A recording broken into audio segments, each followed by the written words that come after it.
들을 내가 배웠고 배우게 됐고 알게 됐는지를 먼저 리뷰를 먼저 해보고자 해요. 그리고 나서 본문을 읽고 그리고 나서 설명을 드리겠습니다. 네. 지혜로운 아들은 하나님의 그 말씀의 의도를 아는 자이기 때문에 그것을 경청하여 듣게 되는데 거만한 자의 경우는 입을 삐죽거리다라고 하면서 그러니까 자신의 계획이나 어떤 생각이 틀이 정확하게 있는 사람이기 때문에 어떤 말씀이 들어왔었을 때 그것이 나의 말씀과 일치하지 않기 때문에 그것을 꾸지람으로 듣고 그것을 치는 거죠. 그렇기 때문에 이 사람이 이제 거만한 자가 되었고, 그리고 이로 인해서 자기 마음의 울타리를 또 지키지 못하게 되어서 입술을 크게 벌리는 자, 떠버리는 자가 되는 허위로. 그러니까 이 부분이 어떻게 보면 22절의 거짓 입술하고 같은 것 같아요. 마음과 이제 어떤 그 생각이 같지 않아서 그런 말을 이제 떠버리게 되고, 아무래도 말씀에 대해서도 이것을 받고도 그러니까 이 사람이 이 게으른 자가 하나님을 모르는 사람은 아니에요. 아는데 믿지를 않는 거죠. 그렇기 때문에 말씀이 와도 그것을 내 것으로 돌이켜야 되는데 이걸 돌이키지를 못하고 거기에 대해서 이제 그냥 무기력하게 되든지 무력하게 되든지 그런 어떤 모습이 있는 것 같아요. 근데 이제 부지런한 자는 그 말씀을 이제 잘 지키고 하기 때문에 그 울타리를 튼튼하게 이제 지키는 거죠. 그렇기 때문에 더 하나님의 사람이 되기 위한 그 복록을 누리게 되는 거고, 그리고 의인은 이제 거짓말을 미워하나 악인은 행위가 흉악하여 부끄러운 데 있다. 의인은 이 겉과 속이 항상 같기 때문에 마음과 생각이 같기 때문에 항상 일치하지만 이 악인은 항상 그렇게 하지 않는 어떤 이 나타남과 이 내면이 틀리기 때문에 그런 부분에 있어서 경멸을 하죠. 그렇기 때문에 그것을 미워하게 되고 이 악인은 결국 그 말씀으로 인해서 지키지를 못했기 때문에 말씀이 지켜주지 않기 때문에 결국 그로 인해서 이제 이 사람은 말씀으로 인해서 부끄러움을 당하는 자가 된다. 전반적으로 다 이해가 되셨네요. 네. 좋아요. 네. 영적 대비를 못하는 자는 게으른 자를 말하고 부지런한 자는 내 소망을 위해서. 네, 미애쌤 그러면은 제가 다시 물어봐도 되나요? 제가 전반적으로 다 자세히 듣지는 못했어요. 근데 제가 들었을 때 게으른 자는 그 좁은 문에서 주일에 얘기했었잖아요. 그 좁은 문에 가는 그 길이 있는데 이 게으른 사람은 이 좁은 길에 못 들어가는 그 심각성을 모르고 있다. 그리고 알고 있어도 그거를 어떻게 바로 잡으려고 노력하지 않는 상태다. 라고 찝어주셨습니다. 네, 감사합니다. 좋아요. 그러면 잠언 13장 6절에서 12절을 한번 읽어볼게요. 잠언 13장 6절에서 12절입니다. 공의의 행실이 정직한 자를 보호하고 악은 죄인을 멸망하게 하느니라. 스스로 부한 채하여도 아무것도 없는 자가 있고 스스로 가난한 채하여도 재물이 많은 자가 있느니라. 사람의 재물이 자기 생명에 속전일 수 있으나 가난한 자는 협박을 받을 일이 없느니라.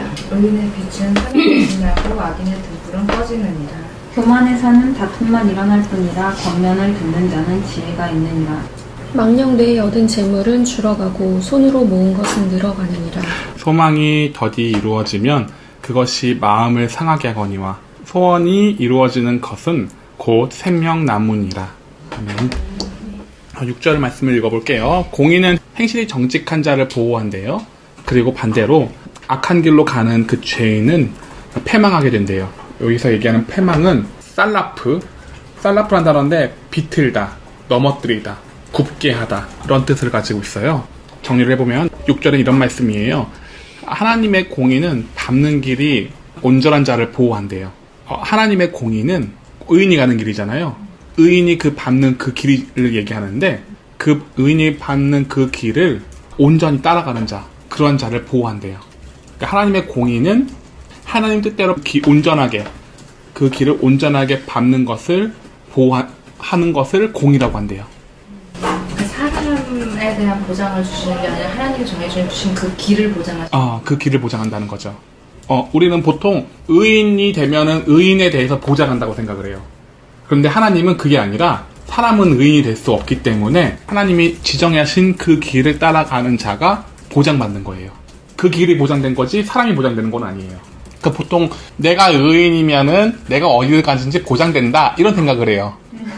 왜냐면은 하나님이 나를 계속 불꽃 같은 눈동자로 지키시는 분이시니까. 근데 그게 아니라 그 사람이 주의 길로 갔기 때문에 의의 길로 갔기 때문에 불꽃 같은 눈동자로 지키시는 거예요. 그 길로 가는 자만이 보호를 받는 거예요. 한라산 가보셨나요? 한라산 가면 길이 있어요. 그죠? 그 가이드 길에서 벗어나면은 야생동물들 만나요.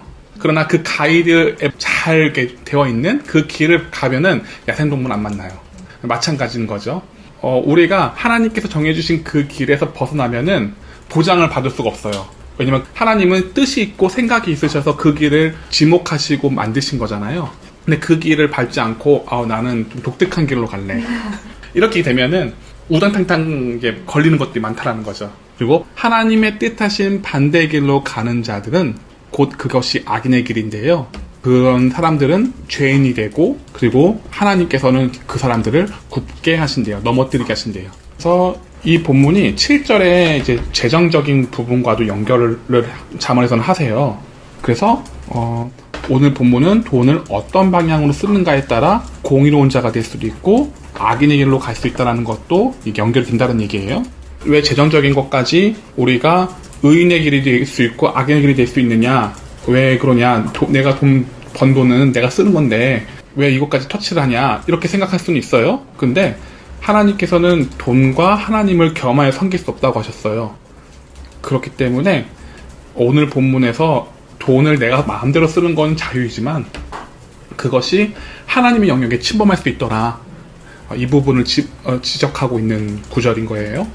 오늘 본문을 살펴보면 하나님을 섬기는 자리를 돈으로 내어주면 악인의 길을 가게 되는 것이고 하나님의 자리를 하나님께 내어드리면 그것은 공의로운 자가 밟는 길이 되어요. 그렇다면 공의로운 길을 밟는 자가 어떤 자인지 악인의 길을 밟는 길이 어떤 자인지 12절까지 살펴보면 알 수가 있겠죠. 7절입니다. 7절 읽어주시겠어요? 스스로 부한 체하여도 아무것도 없는 자가 있고 스스로 가난한 체하여도 재물이 많은 자가 있느니라. 아멘. 죄인의 길에 대해서 먼저 설명을 해요. 스스로 부한 체하여도 아무것도 없는 자가 있다라는 거 기록되어 있는데 죄인의 길에서 나오는 결과물이에요. 스스로 부한 체하여도 아무것도 없는 자, 곧 허세죠. 허세를 이렇게 부리게 되는데요. 보통 우리가 살아가면서 허세를 어떤 이유 때문에, 어떤 동기 때문에 부리게 되는 걸까요? 우스워 보이기 싫어서. 좋아요. 우스워 보이기 싫어서. 그리고요? 자기가 바라는 게 있는 거죠. 자기는 이 정도가 되게 바라는데 자기는 현재 그렇지 않잖아요. 근데 자기는 이렇게 보이고 싶은 거죠. 그러니까 근데 그런 척 하는 거죠. 그렇죠. 좋아요. 그리고 또 뭐가 있을까요? 다른 요인이 또 있을까요? 그리고요. 또 있어요. 그 사람들과 어울리고 싶어서요. 그 사람들과 어울리고 싶어서 나도 같은 격에 맞춰야 되니까 근데 안 돼요. 그러니까 허세를 부리게 되는 거죠. 내가 생각하는 목표 지점이 있어요. 나는 지금 이 처지이지만 내가 삼성 부회장하고 같이 친해지고 싶어요. 그러면 나는 거기에 맞는 격으로 무리를 하면서까지 이 재정을 써야 돼요. 좀 먼저 이렇게 뭐 메이커 같은 것들도 이렇게 치장하고 그래서 그 사람하고 좀 어울릴 수 있게 그 사람이 나를 이해할 수 있게끔 내가 뭔가 이렇게 해야 된다는 거죠. 그러면 그 사람 입장에서 본질의 상황에서는 허세죠. 그 사람에게 어울리고자 하는 목적으로 한 거지만 결국은 허세인 거죠. 필요 이상으로 재정을 지출하는 거니까요. 또 반대로 스스로 가난한 채 하는 사람들이 있어요. 보통 우리가 세상에서 얘기하는 알부자들 얘기를 또 하겠죠. 구류새 같이 살아가는 사람도 있어요. 이런 부류는 아니에요. 오늘 본문에서는요. 목적을 가지고 스스로 가난한 채 하는 사람이에요. 이 부분에 대해서는 뒤에서 계속 다루도록 할게요. 먼저는 문자적인 세상적인 측면에서 좀 살펴볼게요. 공의로운 자의 길은 스스로 가난한 채여도 재물이 많은 경우를 의미하는데, 가난한 채하고 재물이 많은 경우는 사람들이 말하기에 앞에서 얘기했듯이 알부자라고 얘기를 하죠. 최대한 검소하게 살고 돈을 모으는 경우인데요. 세상에서 말하는 알부자와 실제에서 말하는 가난한 채하고 재물이 많은 사람과는 다른 부류예요. 알부자 역시 돈을 하나님 자리에 두었기에 나를 소중하게 생각하지 않고 돈을 축적하는 부류에 속하기 때문이죠. 그럼 성경에 기록된 가난한 채하나 재물이 많은 방향은 어떤 방향인지 다음 구절에 살펴볼게요. 다음의 부류, 악인의 길로 가게 되는 부류인데요. 이 부분에 허세라고 말씀드렸죠. 이 부분에 관해서 좀 짚고 넘어갈게요. 부하지도 않는데 있는 모습들을 사람들에게 보이기에 힘쓰는 사람들이 있어요. 자기의 처지를 생각하지 않고 그 이상으로 뭔가를 어울리고자 하는 그런 모습들을 보이는 경우들이 있죠. 이럴 때 앞에서 우리가 나눴었어요. 그 이유들이 있어요. 그들 나름대로의 타당한 이유들이 있어요. 그 세상 사람들에게 어울리기 위해서 허세가 또 필요할 때도 있죠. 단순히 어울리기 위해서 필요한 소비인데 이 소비가 하나님의 자리에 있을 때가 있어요. 그 소비가 내 마음에 하나님 자리를 내어주고 그 소비에 치중되어 있는 나를 발견할 때가 있어요. 왜 소비가 하나님을 모셔야 할 자리에 있게 되는 걸까요? 소비는 우리를 편리하게 해줘요.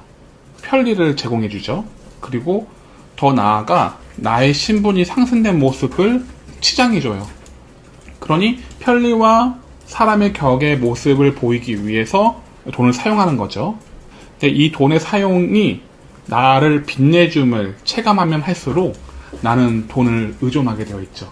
그러니까 돈을 쓰면 쓸수록 이 돈맛이라는 게 이런 거구나 생각이 들면서 그 돈맛에 빠져들게 된다는 거예요. 그러니 하나님을 의존해야 되는 내 신앙이 돈을 의존하는 신앙으로 바뀌게 되는 거죠. 그럼 돈 사용을 의존하게 되어서 마치 돈이 나의 모습을 바꾼다라고 착각을 하죠. 그래서 허세 모드로 돌입이 굳혀지게 되죠. 이런 경우는 영적인 부분에서도 우리가 다뤘었어요. 외식에 관하여 다뤘었는데 내가 거룩하지 않은데 거룩한 모습을 보이려고 연극을 해요. 포장을 하죠. 그래서 돈으로 대처할 때도 있어요. 그래서 그럴 때는 사람들에게 돈 잘 쓴다 각광받고 나에게 포커스가 맞춰지죠. 이럴 때 그의 마음에는 하나님 자리에 돈을 두는 경우들이 많죠. 그러니까 돈으로 나의 신앙을 회복할 수 있다는 생각을 하게 되겠죠. 영적인 부분에서도 이와 같이 돈이 지배적으로 자리 잡고 있는 거죠. 그러면 사실 우리가 외식하지 않고 스스로 거룩한 채 하지 않고 올바르게 하나님께서 뜻하신 신앙대로 가기 위해서는 어떻게 해야 되나요? 정도로 가기 위해서는 어떻게 해야 되나요? 쉬워요. 아까 전에 얘기했던 대로 내가 돈을 소중히 가지고 있으면은 사람들에게 포커스를 맞추게 할 수 있어요. 내가 돈을 잘 사용함으로써 그 사람들에게 이목받을 수가 있거든요. 내가 오늘 쏠게 라고 얘기를 하게 되면은 그게 써요. 그러면 참 신앙이 좀 좋아 보인다 이렇게 생각이 들죠. 그리고 또 교회에서 헌금을 또 많이 내게 되면은 보여지는 측면에서도 주보에 얼마 냈습니다 이런 주부들도 있어요. 이런 경우들도 돈으로 해결할 수가 있죠. 그렇게 보통 신앙생활을 해나가는데 근데 성경에서는 그렇게 하지 않고 다른 정도의 길이 있다라고 말씀하셨는데 어떤 길인가요? 말씀으로 이제 나를 비춰서 세상을 바라보게 되는데 불의한 자는 세상을 비추어서 말씀을 바라보게 되잖아요. 그러니까는 그 모든 게 관점이 모두 사람에게 가 있고 세상에게 가 있기 때문에 그런 허세가 당연히 나오게 되는 거고 내가 만약에 그 관점이 이제 말씀 안에서 이렇게 비추어졌었을 때는 그 돈이 별로 중요하지가 않거든요. 그러니까 그 기준이지 않을까. 좋아요. 그러니 종합해 봤을 때 의인은 계속 내면에서 말씀과 내 자아를 싸우면서 계속 가요. 굳이 돈이 있으면 안 해도 돼요. 사람들에게 이목받고 싶으면은 이렇게 돈으로 해결하면 돼요. 근데 정도 하나님께서 정해주신 그 길은 어떤 길이냐? 계속 말씀과 나를 싸워야 돼요. 그리고 내가 내 마음에 뭐가 있는지, 내 자아를 부인하라고 하셨으니까 내 안에 뭐가 있는지 말씀을 통해서 계속 비춰야 돼요. 근데 이상해요. 그러니까 내가 난데 내가 나를 몰라요. 이런 경우들이 있거든요. 그렇다, 그 얘기는 다시 되돌려 보면은, 다시 짚어서 얘기하자면은, 곱씹어서 얘기하자면은, 내가 말씀을 대주지 않았기 때문이에요. 그러니까 내가 나를 모른다? 그것은 내가 말씀으로 나를 비춰보지 않았다. 이런 얘기가 되는 거거든요. 그래서 계속 사람들이 인정해주지 않는 길이에요. 말씀과 나를, 내 자아를 계속 씨름하면서 나아가는 그 길은 사람들이 인정해주진 않아요. 당장 뭐 인정해주지도 않고요. 그리고 그걸 알아주지도 않아요. 그건 좀 비생산적인 방법이에요. 사람들을 기준으로 봤을 때는 비생산적인 방법이에요. 그런데 하나님께서 보실 때에는 이 길이 정도의 길이에요. 말씀과 나를 계속 씨름하면서 나아가면은 포장을 안 하게 되죠. 왜냐? 내가 바라보는 포커스는 내 안에 있는 나를 보고 싶어 하는 마음이 더 크니까. 그러니까 포장하고 싶은 마음보다는 내가 내 자신에 있는 모습을 있는 그대로를 보고자 하는 마음이 더 크니까 포장을 하지 않아요. 이것을 하나님의 공의에 맞는 의미로 받아들이면은 그러하다는 거예요. 8절에 읽어볼까요?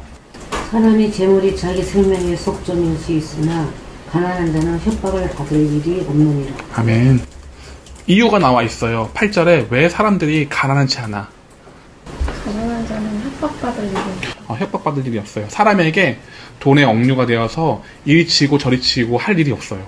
재물이 많아 보이면요, 사람들의 눈에는 이 사람의 속에 있는 모습을 보는 게 아니라 겉에 치장한 모습을 보고 그 사람에 대한 이미지를 그려요. 그래서 그 보여지는 것에 의해서 얽혀요. 이게 어떻게 얽히냐면요, 생각해 볼게요. 우리가 돈이 있는 사람들의 부리에 껴요. 근데 난 돈이 없어요. 근데 내가 그 사람들과 같은 노선에서 끼고 싶어서 좀 무리를 해가지고 좀 같은 위치로 맞춰서 어울린다 생각을 해보세요. 그러면 그 사람들이 먹는 음식, 그 사람들이 노는 거, 그리고 그 사람들이 생활하는 패턴, 생각했을 때 우리의 이상일 거 아니에요.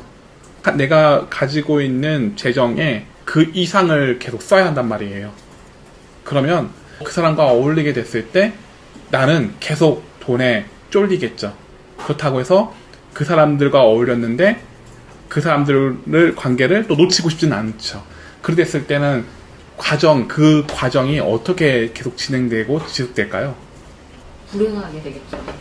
그 돈을 그만큼 지출해야 되는데 본인은 없으니까 집에서는 계속 분쟁이 날 거고 그걸로 인해서 그 마음에도 항상 유동이 나겠죠. 맞아요. 그래서 그 사람들이 쓰는 돈에 내가 얻어먹을 수만 없으니까 내가 쏘기도 해야 돼요. 근데 돈에 쪼들리다 보니까 쏠 수가 없네요. 내가 빚낼 수 있는 최고봉까지 이제 찍었어요. 그래서 더 이상 쏠 수가 없어요. 그렇게 됐을 때 그 사람들이 그 쏘지 못하는 사람을 봤을 때 어떤 생각을 가지게 될까요? 속빈 감정이구나. 혹은 쟤는 좀 다른 사람들은 다 써야 되는데 너무 인색해, 이렇게 바라볼 수도 있고요. 또 쟤는 너무 구두쇠야. 그리고 쟤는 쏠 줄을 몰라. 계속 그 사람을 주시하면서 쏘지도 않는다. 그리고 이 사람은 돈을 낼 줄 모르는 사람이다. 이런 부류로 계속 몰아가겠죠. 그러면 그 관계에서 원활한 관계로 계속 지속될 수 있을까요? 네, 없어요. 그리고 나는 더더욱 돈이 더 필요로 하겠죠. 그러면 믿는 사람이 이러한 처지에 놓였다 생각을 해보세요. 그러면 그 사람의 생각은 어떤 생각으로 가득 찰까요? 네. 돈에 대해서 생각이 집중하게 되겠죠. 그럼 하나님의 뜻에서 돈을 쓰는 일은 뭘까요? 이런 물음이 또 생기게 되죠. 하나님의 뜻에 의해서 돈을 쓰는 것은 또 어떻게 써야 되는 건가? 자족할 줄 아는 거. 네, 자족할 줄 아는 거. 좋아요. 그리고 이 사람은 왜 허세를 부리면서 이 사람들과 어울렸을까? 그 가운데 그 사람의 마음의 중심이 있을 것 같아요. 소망이 세상에 가 있어. 네, 세상에 가 있으니까. 그걸 또 다른 표현으로? 소망이 없다. 아, 소망이 없다? 또 다른 표현으로요? 하나님이 없다? 네. 그럼 그걸 또 다른 표현으로는요? 공허하다. 네, 그 사람에게는 공허함이 있는 거죠. 그래서 공허해서 소비를 해요. 공허해서 그 사람, 나와 더 나은 사람과 어울리려고 해요. 나보다 더 경제적으로 여유를 가지고 있는 사람과 어울리게 되죠. 그러면은 내가 뭔가라도 되는 것처럼, 내 소속이 좀 더 나은 소속으로 된 것처럼 마냥 자기 만족을 위해서 어울리는 거죠. 뒤에서 설명드리겠습니다만, 공허의 계기로 인해서 허세를 부렸단 말이에요. 근데 그게 교만으로 돌입이 되어져요. 그 부분은 뒤에 이어서 설명드릴게요. 반대로 돈이 있지만 가난한 모습으로 살아갈 때에는 이 사람은 어떤 마음이 있기에 그러한 삶을 살아가는 걸까요? 이 사람은 나를 볼 때 있는 그대로 나를 보게 되기를 원해요. 앞에서 설명드렸듯이요. 그래서 돈으로 나를 있어 보이게 하고 싶은 마음이 없는 거예요. 돈에 의해서 나를 치장하면은 내가 포장이 되는 거잖아요. 그러니까 그러고 싶은 마음이 없는 거예요. 그러다 보니까 이 사람은 돈에 의해서 앞에서 얘기했듯이요. 허세를 부려가지고 나중에 돈에 쪼들렸었던 그런 모습과 같이 그렇게 돈에 의해서 얽매일 일이 없게 되죠. 그런데 이 길은요, 반대로 육적으로 봤을 때, 세상적으로 봤을 때는 처량하게 보일 수는 있어요. 좋은 얘기를 했을 땐 검소하다라고 얘기할 수도 있겠죠. 나의 참된 모습을 내가 보고 싶어 하고, 그리고 그것이 나에게는 가치고, 거기에만 집중하다 보니까 나는 예수님을 닮아가는 시간을 더 많이 생각을 소모하게 되고, 이런 패턴으로 이어지게 되는 거예요. 그러니 사람들로부터 비난의 소리는 듣잖아요. 너 돈 없다. 나 돈 없어. 이렇게 직면해서 이게 말을 할 수 있는 삶을 사니까 이 사람이 돈에 의한 비난을 받지는 않는 거죠.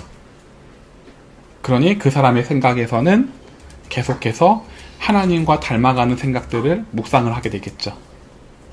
반대로 돈에 인색한 사람들이라고 그 오해를 산 허세를 부리는 사람 같은 경우는 계속 돈에 집중만 하게 될 테고요. 그래서 많은 시간 돈을 위해서 어떻게 하면은 돈을 더 벌 수 있을까? 더 이렇게 쌓아둘 수 있을까? 더 많은 돈을 많이 생산할 수 있을까? 이런 생각들만 계속 하겠죠. 돈이 나를 서포트 해줘야 되는 모습의 나이냐, 아니면 하나님에 의해 존재하는 나의 모습이냐, 청진할 필요가 있어요. 그러니까 나는 어떤 모습이냐, 돈이 나를 서포트 해줘야지 내가 살아갈 수 있는 존재이냐, 아니면 하나님을 의존해서 살아가는 내가 존재이냐. 그러면 9절이에요. 9절 읽어주시겠어요? 의인의 빛은 환하게 빛나고 악인의 등불을 꺼지느니라. 9절 보니까 기억나는 예수님의 말씀이 없으실까요? 너희는 빛과 소금이다. 지금 그 말씀과도 연결되는 말씀이에요. 차라리 사람들에게 가난한 모습을 보이더라도 돈에 의한 비난을 받지 않는 삶을 살게 될 때에는 확실히 나는 빛과 소금의 역할을 하기에 충분한 환경을 갖출 수가 있어요. 근데 그 충분한 환경에서 내가 하나님과의 관계를 갖지 않는다면은 무용지물이겠죠. 그냥 가난하기만 한 거예요. 네, 그냥 가난하게 하는 거죠. 근데 목적이 있어서 내가 가난하게 보이고, 그리고 이렇게 가난한 척하는 모습을 보이게 됐을 땐 사람들 앞에서는 좀 구질구질하네 이런 생각이 들지는 모르겠지만, 내 안에서는 하나님과 나와의 말씀으로 계속 씨름하는 그런 상황들을 계속 만들어갈 수 있는 시간적 마음의 여유가 생긴다는 거죠. 그러니까 세상에 어울리지가 않는 사람이죠. 이렇게 쉽게 얘기하면요. 반대로 세상에 어울리고 싶어서 허세를 부리는 사람들은 돈에 의한 공격을 많이 받아요. 너 왜 돈 안 갚냐? 내가 돈 빌려줬잖아. 왜 이번에 안 쏘냐? 내가 쐈잖아. 뭐 이런 공격들도 오고요. 그리고 명품 백, 명품 옷 이것을 좀 지불하면서 샀어요. 카드를 긁었겠죠? 그럼 이제 앞으로 밀려오는 카드값에 대해서 이제 머리가 아파지는 거죠. 그러면 그 시간 동안에 나는 말씀을 생각하는 것이 아니라 어떻게 하면 이 돈을 해결할 수 있을까만 생각을 하게 되죠. 그러니 악인의 등불은 꺼져갈 수밖에 없어요. 악인도 등불은 있어요. 예수님을 믿고 예수님을 닮아가고 싶은 마음은 있거든요. 그러나 빛과 소금의 역할로 하기에 충분한 환경을 본인 스스로를 포기했기 때문에 꺼져갈 수밖에 없는 거죠.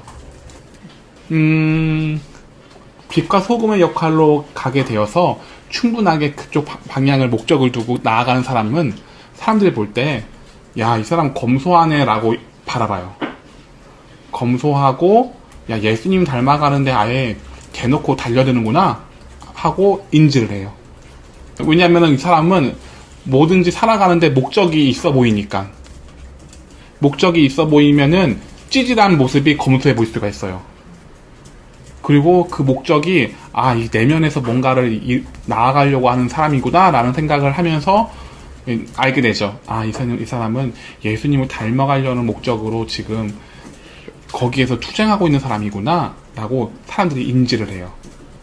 또 하나님이 그렇게 비추시죠. 만일 생각해 볼까요? 그런 목적을 가지고 있어서 좀 검소하고 그리고 많은 생각들을 하나님을 닮아가는데 생각을 많이 써요. 힘을 써요. 그런 사람을 봤을 때 그런 사람이 내 주위에 있다. 그러면 나는 그 사람을 볼 때 어떻게 바라보게 될까요? 일단 몰라요. 상황은 몰라요. 근데 그 사람이 어떻게 닮아가려고 노력은 하는 것 같고 뭔가 목적이 있어 보이고 뭔가 검소한 것 같고 이제 그런 사람을 보고 희한하다. 독특하네. 처음에 본단 말이에요. 그리고 나서 그 사람에 대해서 좀 더 알려고 하겠죠. 그랬을 때 가상으로 바라볼 때 어떤 생각들이 오고 가고 하면서 이 사람이 예수님 닮아가는 거구나 라고 이렇게 전개가 될까요? 동경하면서 나도 저 사람처럼 되고 싶다라는 어떤 그런 마음이 있을 거고 그 사람하고 친해지고 싶고 가까이 하겠죠. 그러면은 나도 예수님 닮아갈 수 있겠지? 라는 또 생각을 가지고 있겠죠. 이게 빛과 소금의 역할을 하는 사람이에요. 정리 좀 하자면은 돈이 필요해서 하나님께 구할 수는 있어요. 구할 수 있는데 왜요? 우리에게 일용할 양식을 달라고 하나님께서 주기도문 알려주셨잖아요. 요구할 수는 있어요. 그러나 하나님께 구함을 떠나 돈에 집중이 되면은 선을 넘는 거예요. 그렇게 되면은 하나님을 묵상하는 것이 아니라 돈을 묵상해요. 하나님이 나에게 왜 이런 상황들을 만드셨는가? 왜 이런 돈을 여기까지만 허락하셨는가? 결국 하나님으로부터 오는 돈이라를 생각을 하면서 하나님을 묵상하는데 거기서 턴을 넘어가게 되면은 그러면 하나님 자리에 돈을 그 자리에 내어준 거거든요. 그리 됐을 때는 돈을 묵상해요. 하나님을 제껴두고 내가 왜 돈을 이 정도밖에 벌 수가 없는 거지? 돈을 더 받아야 되는데 이렇게 돈을 묵상하는 경우로 굳혀지게 되죠. 왜냐하면 안 그래도 좁은 문이에요. 힘써 들어가기에 버거운 제자들에게 하셨던 말씀이란 말이에요. 그러면 안 그래도 버거운 문이에요. 그렇게 들어가기에 버거운 문인데 내 묵상이 돈을 벌기 위한 진념으로 끝나버리면 소망에 집중할 수가 없겠죠. 그러니 좁은 문에 가뜩이나 어려운 좁은 문에 들어갈 수가 없다는 얘기죠. 그렇게 되면은 소망에 관한 생각을 덜 하게 되죠. 점점 소망에 대한 생각보다는 돈에 대한 생각으로 계속 생각이 범위가 점점 비례하게 되는 거죠. 10절입니다. 교만에서는 다툼만 일어날 뿐이라 겉면을 듣는 자는 지혜가 있느니라. 네. 교만으로 이어지네요. 앞에서 얘기했던 듯이요. 11절에요. 11절에 보면은요. 망령데이라고 기록이 되어 있는데요. 이 망령은요. 앞에서 얘기했던 대로요. 공허예요. 헤벨이라는 단어인데 텅 빈 공허를 상징하는 단어거든요. 그러니까 10절에 이 교만 그러니까 허세를 부리게 되면은 자연스럽게 교만이 이루어지게 되는데 왜 그런가 하니까 부한 척하고자만 마음이 고정되니까 그게 이제 하나님에 대한 생각보다 묵상보다 돈에 대한 묵상이 더 커지잖아요. 그러니까 앞에서 얘기했던 대로 돈으로 나를 포장하고자 하는 마음이 더 크다 보니 교만으로 발전하게 되는 거예요. 하나님이 없으니까 교만이 되는 거죠. 이때는 하나님의 자리에 있다고 착각을 해요. 나도 모르는 새에 하나님 자리에 돈을 둬요. 우리가 생각이 왔다 갔다 하잖아요. 근데 그 생각이 좀 더 굳혀지게 되면은 순식간에 변해요. 그러다 보면 내 안에서 정리가 안 돼요. 왜냐하면 하나님을 최우선으로 둬서 하나님이 말씀하시는 그 범위 안에서 착착착착착착착착 내 마음이 정리가 되어야 되는데 그게 아니라 하나님을 빼버리니까 혼돈이 돼버리잖아요. 뭐가 중요하고 뭐가 중요하지 않은지 혼돈이 되어버리니까 이게 정리가 되지 않아요. 그리고 하나님으로부터 만들어진 내가 사람의 모습으로 어울리지가 않는 사람이 되어요. 이게 뭔 얘기냐면은 사람은 사람다워야 돼요. 사람이 사람다우려면은 하나님의 질서 안에서 내가 살아야지 내가 사람다울 수가 있어요. 그런데 그거에서 벗어나게 되면은 사람이 아니에요. 돈을 위한 짐승이 되죠. 뭐 돈을 벌기 위해서 사람을 팔기도 하고요. 돈을 추구하기 위해서 사람을 배신하기도 하고요. 이거는 돈을 위한 짐승이 되는 거죠. 그래서 하나님을 닮기 위해 만들어진 우리가 돈을 이용해서 더 높아지려고 하니까 근데 이런 사람들이 나 하나만 있는 게 아니에요. 이 세계에 너무 많아요. 날고 기는 사람들이. 그러니 계속 그 사람들과의 분쟁이 일어날 수밖에 없어요. 그 가치를 서로 빼앗으려고 하니까요. 그러니 네가 잘났네 네가 잘났니 분쟁하는 모습을 가만히 지켜보면은 하나님 때문에 분쟁을 안 해요. 하나님 때문에 분쟁을 한 것이 아니라 돈에 의해서 배신을 했고 돈에 의해서 사람을 팔고 이러한 문제 때문에 분쟁을 하는 거예요.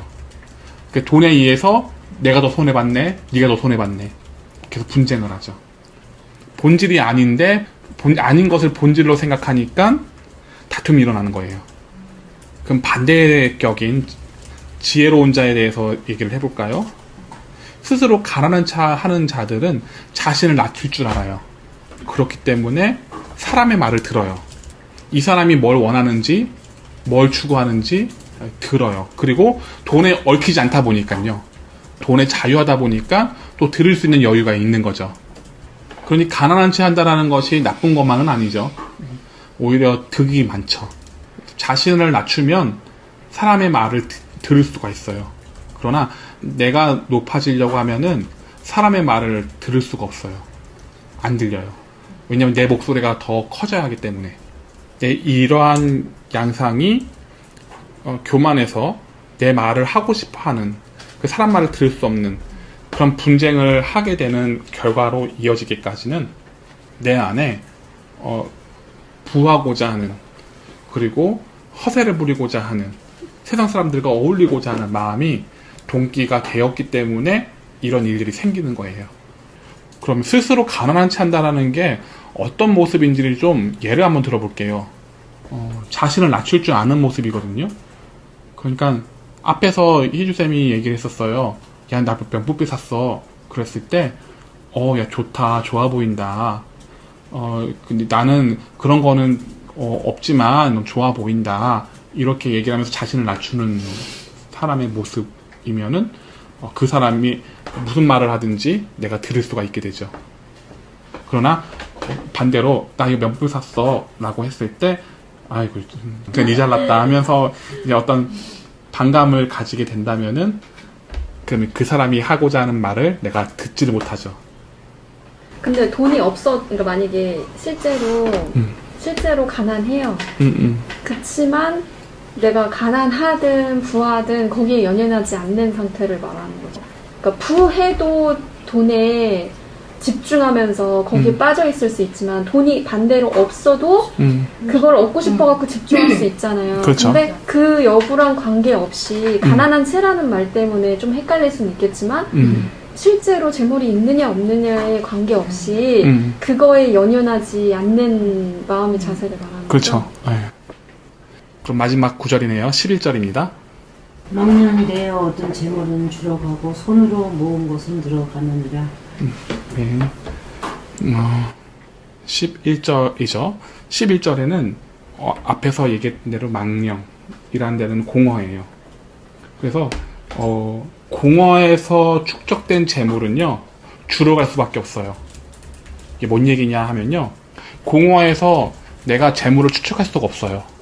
공허하면요 뭐든지 그 돈으로 뭔가를 편리를 추구하려고 하게 되고, 그리고 내가 그 공허한 것을 채우기 위해서 내가 생각하는 가치의 사람과 어울리려고 돈을 사용하기도 하고요.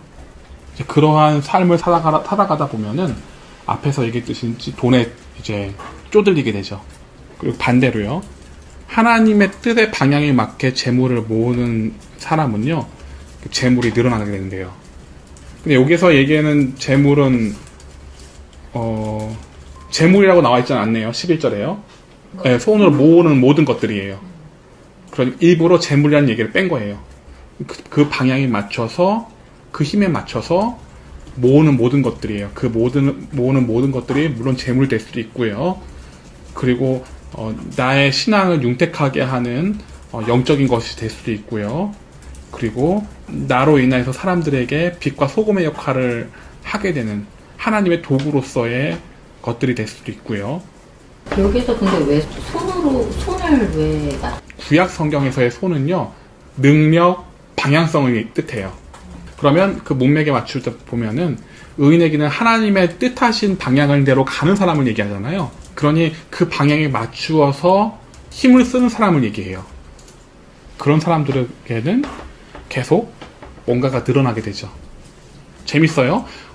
허세를 추구하고 그리고 사람들과 어울리는 방향을 추구하다 보면, 사람을 위한 사람이 되다 보면은 그 재물이 점점 그 가치를, 그들이 생각하는 가치는 재물이어야 돼요.